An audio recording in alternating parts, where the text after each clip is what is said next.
Assalomu alaykum hurmatli kuzatuvchilar. Ish yerimizni xudo xolasa sizlarga taklif etib qolamiz do'stlar. Kotel ishlab chiqaramiz.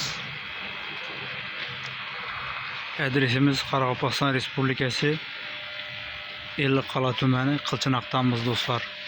Shunday xizmatlarimiz kimga qiziq bo'lsa taklif etib qolamiz xudo xolasa. Bu kotellarimiz ko'mirga, gazga, shiyda o'tinga xudo xolasa.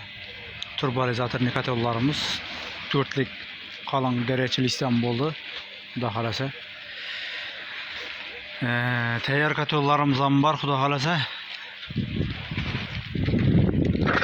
Kotellarimiz verxniy garinali kotellar.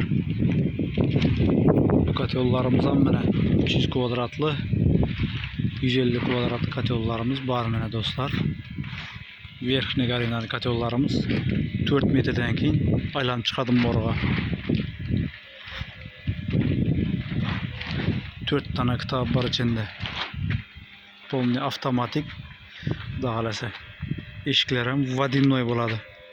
Suv kirib suv chiqib ketadi. Eshik ham bir xonani qizdiradi. Qo'shimcha kapota xudo xolasa eshiklar ham. Do'stlar.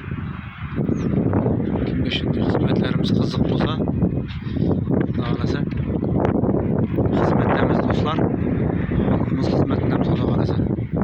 Kotellarimiz ham mana 150 kvadrat kotellarimiz. Bular ham shu mana. Bularki 2 metrdan keyin chiqadi morga aylanib. Ichindagi ya'ni aylanib turgan o't aylanib 2 metrdan keyin morga chiqadi. Eshiklari vodinnoy ham bor, bez vodinnoy ham bor xudo xolasa. Do'stlar, kuzatishda davom etasizlar. Kotel o'zlab birgan do'stlarimizga jo'natib qo'yasizlar.